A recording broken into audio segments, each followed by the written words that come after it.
You just realized your business needed to hire someone yesterday.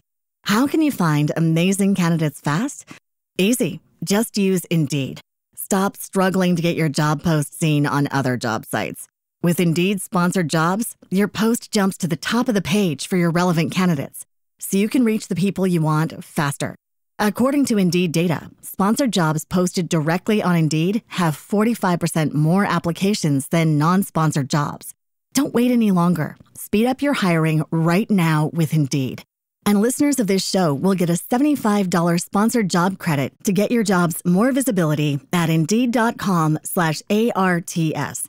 Just go to Indeed.com/ARTS right now and support our show by saying you heard about Indeed on this podcast. Terms and conditions apply. Hiring? Indeed is all you need. This episode will be quick, but at the same time, it will convey the message for the end of 2020. I know the project of 16 episodes about Polish handmade and how it used to be in the olden days and how it is today is over. However, I guess this format of talking to you in English is not yet over. I haven't planned for that, but I said, let's give it a go. It seems that while learning how to bring the handmade magical world into online and popularize beautiful Polish handmade all over the world, I started studying in online MBA. And on this journey, I met inspiring, incredible female entrepreneurs that keep me standing up. Yeah, I will dare to use this word. They keep me inspired. They help me stand up when I fall down and I feel tired and feel that I've got no energy to continue the podcasting project. As you might assume, it's quite tiring. It consumes lots and lots of energy and time. It totally doesn't pay off if you ask. But still, I kind of feel I cannot quit. And that's because I've got fellow lady entrepreneurs that inspire me on daily basis. That's why I decided I'll share some inspiration with you. No matter if you're a handmade fan or you're a handmade artist starting your business, or maybe you're somewhere farther away in your crafting skills and business, doesn't matter.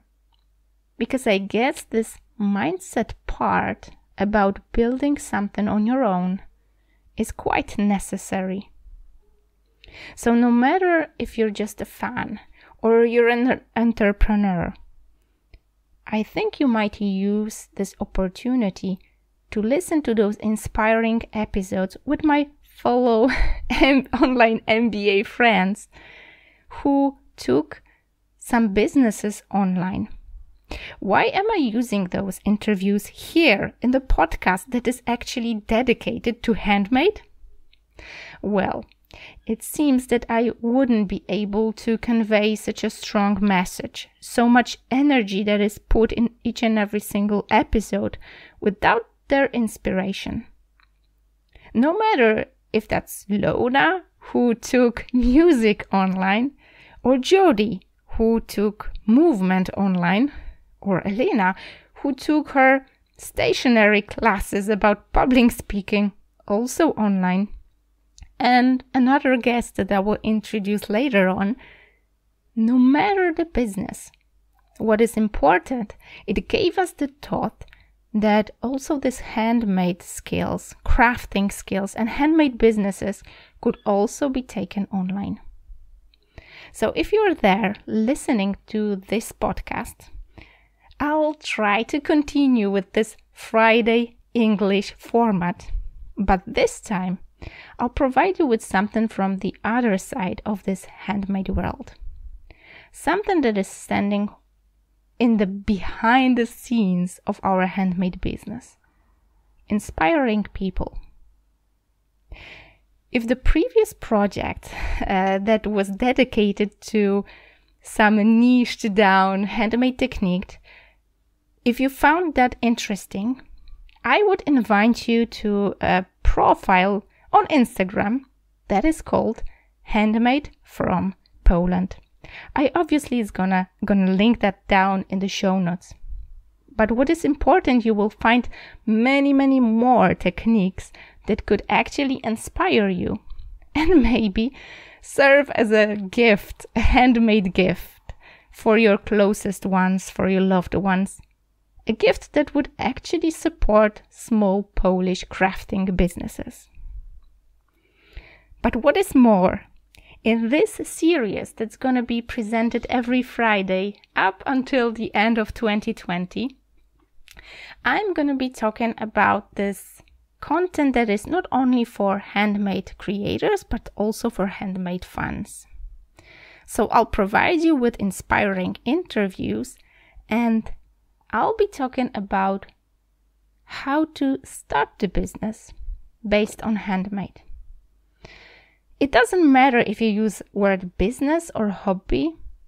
What is important to me is the fact that you join me on this mission of popularizing handmade, be it Polish handmade, traditional handmade, or just a way to chill out or relax and take our mind away from this digital world.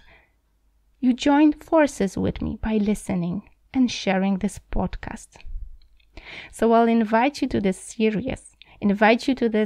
series of inspiring interviews.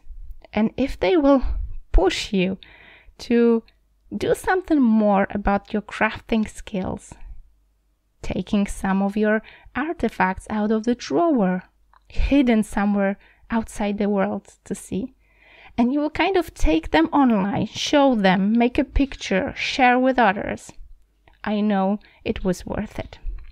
So let's give it a go.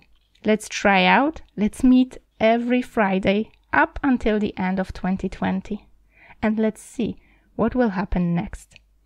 If you want to share your opinion or just tell me something about this podcast, give the idea for next year, I invite you to contact me by mailing me agnieszka@oplotki.pl. I'll link that down in the show notes as well. Why am I asking that? Because I hope that in 2021, this format might continue in a totally different way. Let's join forces in popularizing handmade all over. I hope you're gonna join me in this mission. So see you in next episode, and I invite you to another interview. Okay, today another episode with another fascinating guest who is not only a dancer, ukulele player, but also a true inspiration for me. Today, Hinatea, please introduce yourself. I'm sorry I used your stage name, but it's so cool. Yeah. So hello, I'm Hinatea and my last name is Van, but my French name is Natalie and I have a Polish last name after wedding, Kałęska. That is hard to pronounce for me. And I just wanted to say hello with a bit of ukulele.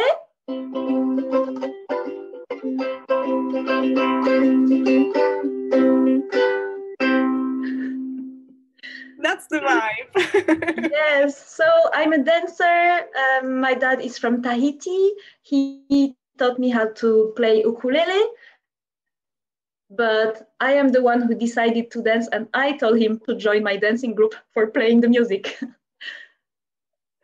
Yeah, it's so fascinating for me. It was always this realm of, cartoon, which I was watching with my daughter. That was Moana. When I first discovered this, culture, the way of dancing and how it's like rooted in your culture. Because, we kind of see it on the movies when they put those flowers on your neck, like when you go to the holidays. And there are some people, dancing in a specific way. And that's it. That's what I knew about that. And when I met you, I started to read about it. And when I saw you dancing, saw you on Instagram, how you do those moves. And when you do it in synchronicity with somebody else, and I see, wow, that's like every move counts and it has the meaning. And I said, yeah, I have to take you to this interview to tell all the world about it. But, let's start with the beginning, like with the story. We met in this, online weird world. We're in the middle of COVID pandemia, and still you're dancing and teaching others to dance. How did that happen? Yeah, so actually it started, I wanted to teach online already before. That was a project because I just thought, okay, we're here in Poland, but I could teach to anyone. I teach in English since 2011. When I started to teach, I was in Dublin in Ireland. And when I left, I didn't want to leave my students. So COVID happened in March, and then I decided, okay, I'm going to do these free sessions just for everyone to support each other, get moving even in the house, just do it, dance, have fun, be happy. And I got my students back from Ireland. So some of them are still following me now on the online classes. And now some classes, this was the very first time I did this last week. I did both in the dance studio and online. It was challenging and fun, and really nice to share like in the world, and not only, to one specific localization. When people cannot get there and cannot travel, they're not stuck. They can just connect and dance. Exactly. I invited you on purpose because it seems that with this COVID, there are many people who feel like really stuck in the situation, really, depressed. And, our world is changing so quickly that we kind of feel lost in it. But it seems that you kind of took this opportunity, grabbed it, and you bring people so much joy with dancing, with movement. And it's possible, from home, like with a simple computer and camera.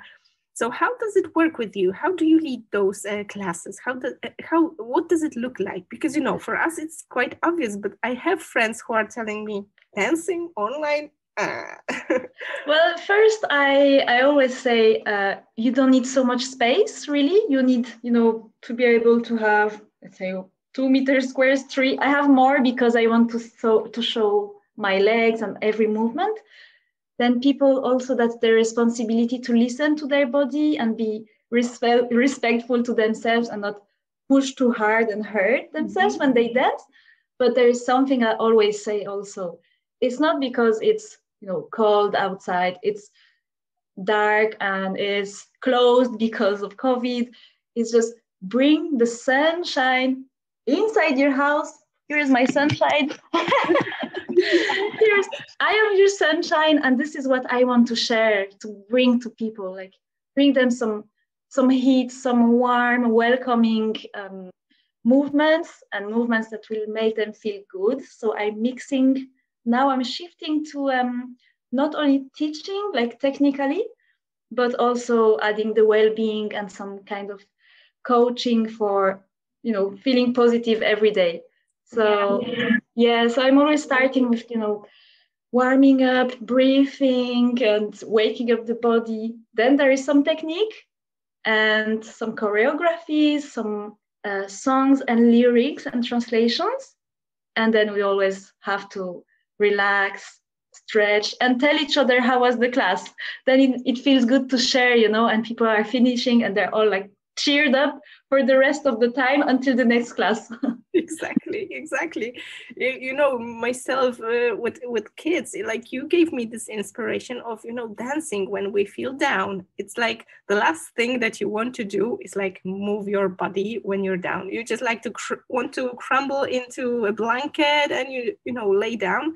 And you taught me that if you're feeling down, try moving, like doing.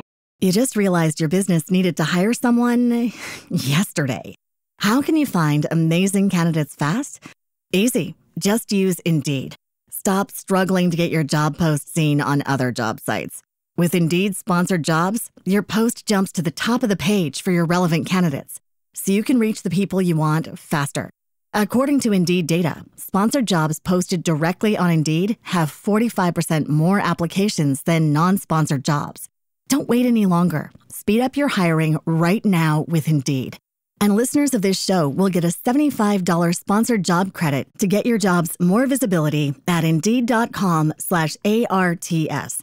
Just go to Indeed.com/ARTS right now and support our show by saying you heard about Indeed on this podcast. Terms and conditions apply. Hiring? Indeed is all you need. Something. And I took this challenge, and I must admit that was the best advice you could give me, like, ever. It always works. Like, when I'm feeling down, I'm just taking kids, like doing something, even playing, not even dancing, but just like moving. And it always works. And I hope that's like a good, advice for people who are feeling down with all the things going on, all together with this COVID things. Yeah, exactly. I really wanted to ask you, for your plans, because, Tahiti is so far away from here. It's such a warm and nice, and, this dream place, like, dream beaches. And you're here in the middle of this cold, wintry, complaining nation. How are you doing it, from here? So actually, I just I moved here 3 years ago, so near Poznan, and I was just my husband is from this area. His sister is here, so we said we're gonna go closer to family. So there is one first value that comes to us that's important, the family. So this is something that motivates me, being close to the loved ones, and then I just got the motivation to meet more people. And the dance was for me the best way. If I wouldn't dance, maybe that would be harder. I just opened the dance class and I met amazing people. And like you said, some people can be cold, or it's just some idea that we have. But I met the most amazing people through dancing. So this is just because I know people want to work on themselves, on moving, on having some nice time. And yeah, this was a really amazing experience, and this is what motivates me to continue, actually. And get people, I think, just get their happy feedback to say, whoa, it was great, like you're cheering me up so much with your classes, your mood.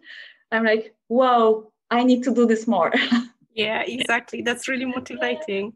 Yeah, I wanted to ask you for this, trip to Warsaw, because I saw on your Instagram when you were dancing, like with this synchronicity with the moves. We have like middle of lockdown, so it's not really common to, do something really live, like take the online thing live.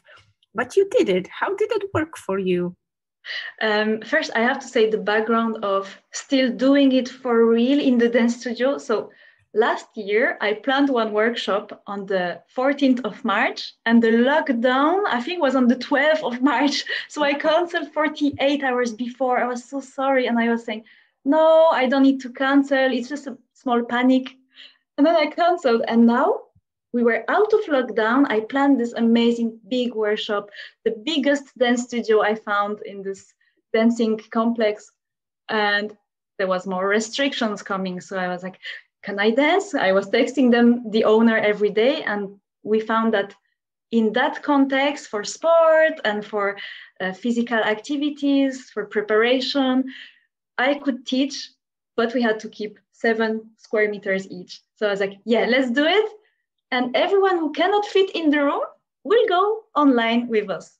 I really wanted to meet also my friend, Taimana, and he is from Bora Bora. I think everyone knows, like, yeah, everybody knows like postcards. He was born in a postcard. He came to Poland, and our grandmothers know each other. They're from the island of Rajatea, and we danced that really powerful music about the history of Polynesia, the ancestors who came from Tapu Tapu Atea. So he created the choreography. He shared it with me online before. So then we danced it together for the first time on that video. Wow. By the lyrics, the story, there was all this emotion that we could have in our hands and show to the people. I think, yeah, this video is really amazing, really powerful. And yeah, people say he looks like Maui. I don't know if I look like Vaiana or Moana, but that's, yeah, this the fact that we are dancing together, kind of different styles, because he has his masculine moves and I have feminine moves, but there is still the story and the grace and the emotions that came out. So really amazing. Yeah, you have to see it on Hinatea's Instagram. It really looks magic. It like works magic, because you see like totally different people. As you said, he's like this massive masculine person, and you're just this tiny, teeny, person like next to him, and you're just like doing similar moves but still different. But in synchronicity, it's like it's working magic. I wouldn't be me if I didn't ask you, because it seems that I was thinking about myself like quite, well educated person. But when I met you and I said, what do I know about Tahiti? What do I know about this culture? What do I even know? I just watched this Moana cartoon with my daughter, and I said, I couldn't even explain to her, all the backstory about there is this motive of their ancestor coming on the boats, and and I was like, I've got no tools to teach her.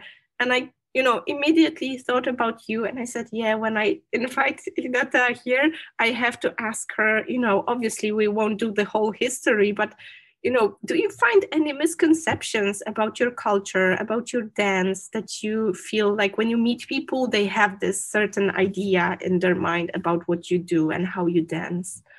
Yes, it depends where, but there is one, when you see some old movies, I don't know, we just say, oh, okay, it's like hula, but Tahitian dance is not Hawaiian dance, because they're two different ones. There could be similarities, of course, and same ancestors, but it's not only this. So there are much more behind the movements that say stories about our ancestors, for example, that we carry on our shoulders, or the nature, the ocean. Okay, we could do that move, the flowers. So every lyric in the song is just, you can just see a video without the dancing video without the sound. You could almost understand the story just by watching the hands.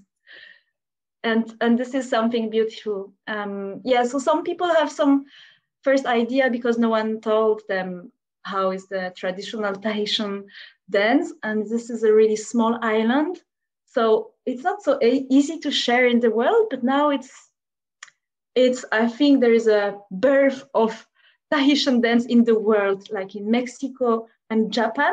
There are more dancers than in the whole the number of Tahitian people in Tahiti. Oh wow!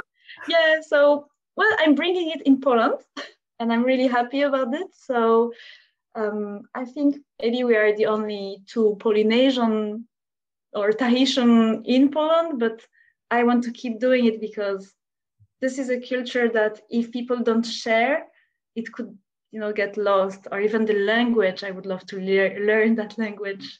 Exactly. I'm really curious because how we met was quite not ordinary place to meet when you're dancing. Like we didn't meet in a gym, or we didn't meet during classes. We just like met in this online MBA when you were like entering this world to bring the message of dancing forward.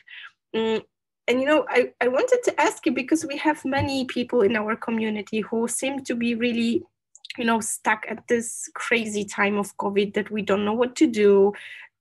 Oftentimes our businesses crashed and we don't know where to start. We feel down, and and it must have been hard for you as well, like in a foreign country and like in different place that you used to be, because you said you were in the UK and then in Poland, so you kind of have to start everything all over again. And what kept you like with this thought that it will work? Like, how did you know that it will just like work out? Because it seems now that it's just blooming here. Yeah. I think it was Ireland, not UK, really. Yeah, right. Yeah, Dublin. And I just wanted it to work. It's not like I just guessed it could work. I want this to work because I also need it. It's within me and I cannot just keep it for myself. It would be selfish. So I just have to share it. And the fact that we met on this MBA, I just wanted to invest on myself and learn more how to share it in a better way and develop myself in being more confident to show up. And I used to have hundreds of videos that I never shared because I used to be shy of showing and being judged and, you know, not being good enough. And now I'm just sharing my love for it. So that's what I want to share to people. If you love something, just share it, because people will not only see you and the way, like the technical way, but they will feel your emotion. And exactly. Yeah, you cannot keep something that, you know, some skills that you have, some passion, you cannot keep it for yourself. It would be selfish. Exactly. No, I think that's the best message we can like leave our audience with. But I still want to ask you just this one last question. If you had somebody, you know, like thinking about dancing all the time and thinking about, yeah, I should start, and still not doing that, how would you push that person to just, you know, just do it? I would just say, even try, you know, if someone is talking to me right now saying, I want to dance, I would say, okay, let's just stand up together and dance, you know, do 1 minute, take your favorite song, any song. It could be, you know, really, I don't know, a Christmas song, any song, and you just start bouncing your body right and left, and now you're dancing, you're doing it. Exactly. Yeah. I knew that you're the right person to motivate us to move, to just like do it and stop thinking and like get out of our head, just move, just do it. Yeah. I'm so grateful for this visit. I hope that we're gonna, you know, infect our, you know, listeners with something positive. You're beaming with this positive energy, and that's what I wanted to share with all our audience. I really invite everybody to follow Hinatea, to follow Natalia and see her dancing and maybe get inspired to just move, to be positive. Please tell us where we can find you online. So there are Instagram, like you said, and it's called Hinatea_Ori Tahiti. Ori means dance in Tahitian language, so the dance from Tahiti. And then you keep this Ori Tahiti on Facebook, and you will have the Polish page Ori Tahiti Polska. Great. Or in English, Ori Tahiti with Hinatea. So that's my contact for the moment, but I just opened, I bought myself a domain for a website. So if you write my first name, Hinatea, and last name, Van, VANNES.com, you will see my website under construction, but it will be there soon. Great. So even better, we just cannot wait to see it. That's like something, once you mentioned it here, we know it's going to be done, and we're going to be visiting it there. Yeah. That's it. Maybe when you publish the video, the website will be finished already. Yeah, exactly. Thank you so much for today. I hope we're going to meet another time and bring this sunshine of yours to our community as well. Thank you so much. Thank you.